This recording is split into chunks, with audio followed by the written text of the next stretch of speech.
Oke, halo teman-teman semua. Jadi today aku mau sharing sedikit firman Tuhan kepada teman-teman. Melanjutkan dari buku yang aku baca sebelumnya by Bishop Dag Heward-Mills yang berjudul tentang bahaya rohani. Nah, kali ini aku akan bagiin satu topik. Topik ini seringkali nggak banyak diperbincangkan gitu ya. Dan tapi justru sebenarnya topik ini adalah topik yang harus dibahas. Harus setiap kita anak-anak muda mengerti supaya masa depan kita cerah di dalam tangan Tuhan.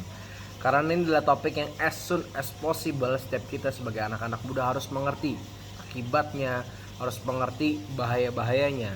Yaitu topiknya adalah tentang bahaya percabulan. Nah, teman-teman, setiap kita harus mengerti bahwa percabulan ini bahayanya begitu banyak. Akibatnya juga begitu banyak. Yang seringkali mungkin teman-teman nggak bayar harganya detik melakukan langsung bayar harga, enggak. Tapi mungkin bayar harganya bisa di dalam masa depan setiap teman-teman gitu ya. Jadi aku pengen bagi first of all bahwa percabulan itu identik dengan kenikmatan dosa ya. Percabulan identik dengan kenikmatan dosa. Nah, jadi kita harus benar-benar ngerti gini. Kenikmatan dosa itu begitu berbahaya. Mungkin teman-teman dalam dosa teman-teman enjoy selama 5 menit, 10 menit, 30 menit. Tapi bahayanya itu bisa seumur hidup. Mungkin saya agak lebih belak-belakan, saya agak lebih frontal aja, tapi supaya apa sih? Supaya teman-teman dan saya pun bisa belajar bertobat dan mengerti. Ya, nah, kita harus paksa setiap apa ya?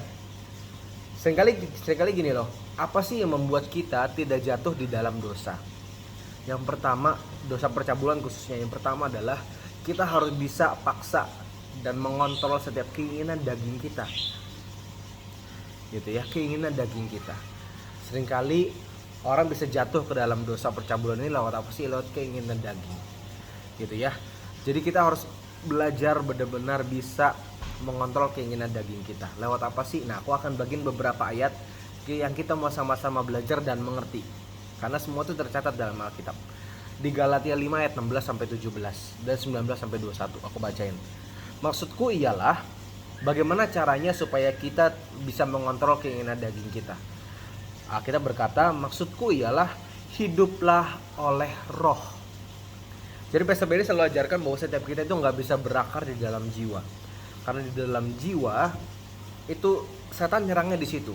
Setan taruh keinginan-keinginan jiwamu yang mungkin harus kamu penuhi karena nggak pernah terpenuhi sebelumnya. Nah, setan itu seringkali taruh keinginan-keinginan jiwa dalam jiwamu. Justru caranya adalah lewat kita hiduplah oleh roh. Karena apa? Maka kamu tidak akan menuruti keinginan daging. Keinginan jiwa sama dengan keinginan daging kamu. Jadi hiduplah oleh roh, maka kamu tidak akan menuruti keinginan daging. Sebab keinginan daging berlawanan dengan keinginan roh, dan keinginan roh berlawanan dengan keinginan daging. Karena keduanya bertentangan, teman-teman. Sehingga kamu setiap kali melakukan apa yang kamu kehendaki. Perbuatan daging telah nyata. Nah, kita berkata, perbuatan daging telah nyata, yaitu ada banyak, tapi yang nomor satu yang disebut adalah percabulan, kecemaran, hawa nafsu, penyembahan berhala, sihir, perseteruan, perselisihan, iri hati, dan seterusnya.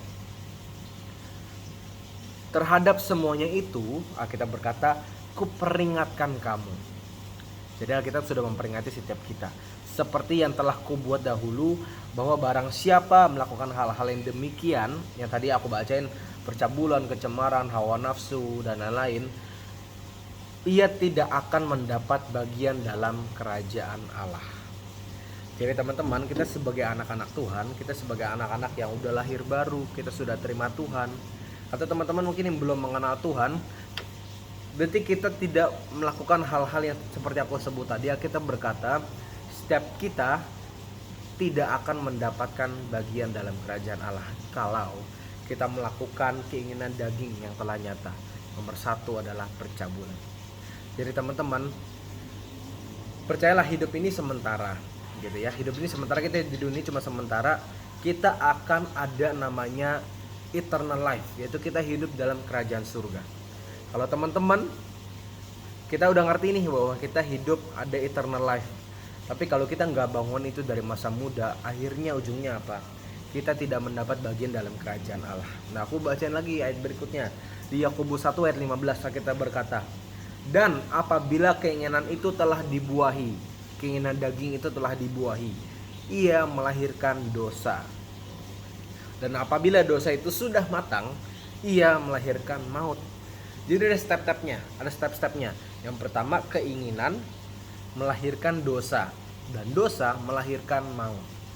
Jadi teman-teman, kita yang sudah mengerti kebenaran firman Tuhan, kita harus benar-benar ngerti bahwa udah banyak orang bilang mencegah lebih baik daripada mengobati. Yes. Tapi kita nggak boleh mencegah dari step yang kedua. Kita harus mencegah dari step yang pertama, yaitu keinginan. Maka kita berkata yang tadi aku bagiin, hiduplah oleh roh, supaya kamu tidak berujung ke dalam dosa dan dosa tidak berujung kepada maut. Aku lanjutin lagi di Yohanes 8 ayat 34. Aku bacakan. Kata Yesus kepada mereka, aku berkata kepadamu, sesungguhnya setiap orang yang berbuat dosa adalah hamba dosa. Nah teman-teman, kita harus ngerti nih ya. Sesungguhnya setiap orang yang berbuat dosa adalah hamba dosa. Nah, di Alkitab ditulis bahwa orang ini adalah hamba Abraham. Elisa adalah hambanya Elia. Artinya apa? Kalau kita sebagai orang yang berbuat dosa, kita adalah hamba dosa. Artinya apa sih hamba dosa? Kita garis bawahi hamba dosa. Artinya apa? Artinya ada spirit yang mengontrol setiap hidup kita. Artinya kita adalah hambanya dosa. Dosa itu siapa? Dosa itu pasti adalah setan, roh jahat. Artinya apa? Kita dipakai dan kita dikontrol oleh roh jahat. Artinya apa? Caranya supaya kita bisa bebas dari hamba dosa gitu ya. Dari hamba dosa kita mau berubah jadi hamba Tuhan, hamba Kristus. Dan kita mau sama-sama jadi anak Tuhan lewat apa? Lewat pertama adalah jujur. Mungkin teman-teman sudah pernah jatuh dalam dosa percabulan, mungkin teman-teman sudah pernah jatuh dalam pornografi atau hal-hal sebagai macamnya. Yang pertama, step pertama adalah jujur. Jujur kepada siapa? Kepada Tuhan dan kepada pemimpinmu. Karena dengan begitulah setan gak bisa ngumpet di dalam hidup kamu. Karena kalau semuanya terbuka, gak ada tempat di mana setan bisa ngumpet. Karena setan tuh selalu ngumpet di balik sebuah kebohongan. Itu yang saya alami, teman-teman. Nah, cara bebas dari segala keterikatan dosa adalah jujur. Yang kedua adalah didoakan oleh pemimpinmu. Karena salah satu cara untuk kamu lepas dari semua keterikatan dosa adalah lewat doa. Karena doa itu memiliki otoritas untuk menghancurkan segala rantai, segala belenggu dalam setiap hidup teman-teman. Dan bertobat. Kita di Overcomer kita punya benih yang kedua, yaitu benih never be the same again. Yaitu adalah kita yang dahulu sudah menjadi masa lalu, karena Tuhan kita berkata hendak melakukan dan memberikan segala sesuatunya yang baru. Jadi bertobatlah, dan kita pegang detik teman-teman sudah bertobat, pegang benih never be the same again, supaya kita tidak jatuh ke dalam lubang yang sama. Nah yang berikutnya, Bishop Dave mengajarkan gini, kita semua bisa tergoda, every each of us. Yusuf pun itu digoda oleh tante Potifar gitu ya, istri dari Potifar. Kita semua bisa tergoda, tetapi prioritas kita adalah menaati Tuhan. Yusuf digoda oleh istri Potifar, tapi apa yang membuat Yusuf tidak jatuh ke dalam dosa percabulan? Karena dia menaati Tuhan. Kita berkata di 1 Samuel 15 ayat 22, apa sih itu menaati Tuhan gitu ya? Tetapi jawab Samuel, apakah Tuhan itu berkenan kepada korban bakaran dan korban sembelihan sama seperti kepada mendengarkan suara Tuhan? Sesungguhnya mendengarkan lebih baik daripada korban sembelihan, memperhatikan lebih baik daripada lemak domba-domba jantan. Artinya apa? Tuhan itu lebih suka ketaatanmu yang sederhana. Ketaatanmu yang sederhana itu Tuhan lebih suka daripada persembahan yang kamu berikan. Jadi ketaatanmu, kita berkata mendengarkan dan memperhatikan akan perkataan Tuhan, akan kebenaran firman Tuhan, akan perkataan dan menaati setiap pemimpinmu yang Tuhan taruh dalam hidup kamu, itu lebih disukai oleh Tuhan daripada persembahan kamu. Amin. Nah yang berikutnya, Yakobus 1 ayat 12. Berbahagialah orang yang bertahan dalam pencobaan.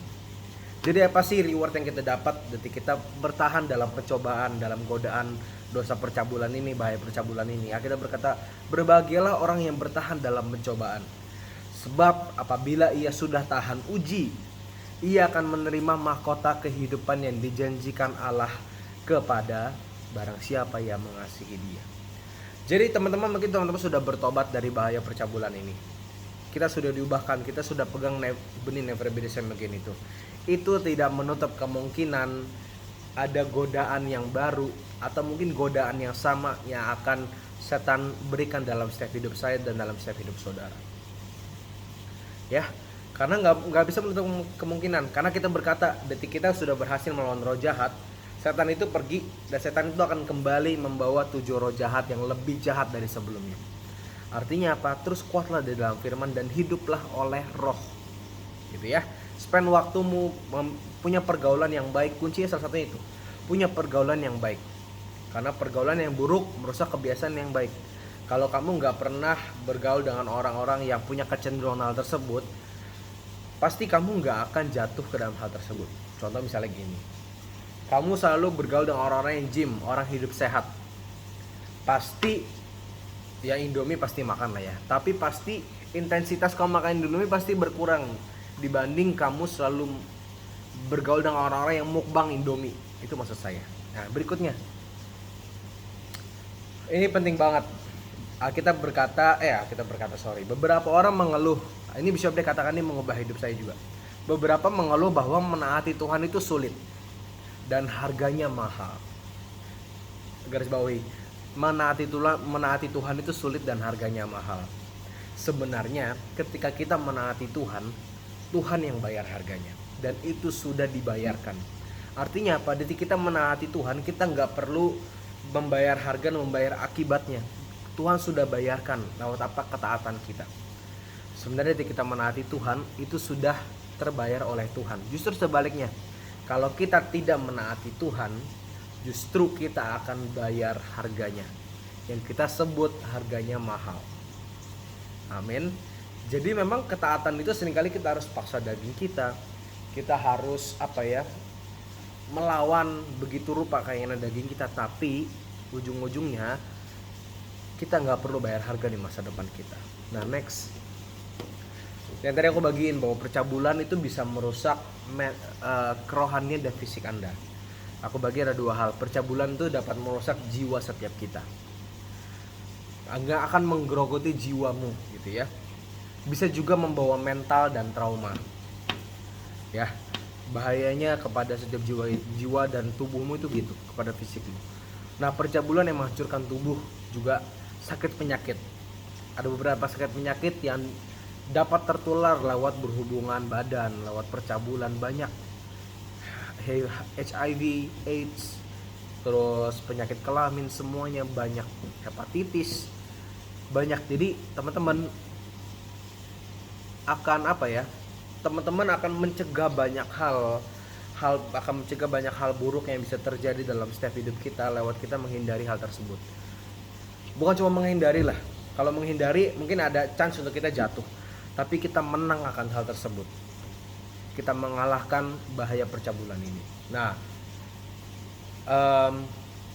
pesan terakhir buat saya kepada setiap hidup teman-teman, ini yang juga pernah saya alami. Detik teman-teman mungkin baru jatuh dalam pornografi gitu ya. Teman-teman baru jatuh dalam dosa pornografi. Itu adalah step awal dari bahaya percabulan. Percayalah. Detik teman-teman jatuh dalam pornografi, ini juga saya pernah alami gitu ya. Detik teman-teman baru jatuh dalam dosa pornografi, harus segera bertobat. Ya, harus segera bertobat. Percayalah, kenikmatan ya teman-teman alami itu nggak worth it dengan harga atau akibat yang bisa terjadi dan bisa merusak masa depan setiap hidup kita. Pornografi harus bertobat dan semua itu diawali dari hal yang kecil. Semua bahaya percabulan itu dimulai dari pornografi. Percayalah. Semua bahaya percabulan itu dimulai dari pornografi. Jadi teman-teman bertobatlah gitu ya. Kalau teman-teman masih dalam stage pornografi ini, cepat-cepatlah bertobat sebelum kamu jatuh dalam dosa yang dosa ujungnya maut. Karena ujungnya apa sih? Kan kamu pasti nggak mau dapat pasangan yang salah. Karena kalau kamu jatuh dalam bahaya percabulan, harganya mahal, banyak resikonya. Yang kita mau sama-sama cegah, bisalah hamil di luar nikah, yang ujungnya teman-teman harus menikah dan harus berkeluarga, dan itu mungkin bukan pasangan yang tepat yang Tuhan mau gitu ya. Atau mungkin misalnya banyak hal lah gitu ya, teman-teman juga mungkin sudah mendengar. Nah, kita sama-sama belajar dan bertobat dari awal dulu supaya kita nggak jatuh ya, kita berkata dosa ujungnya maut, supaya kita nggak nyesel di kemudian hari. Itu yang aku pengen sharing setiap teman-teman. I hope you guys bless. God bless you guys. Bye bye.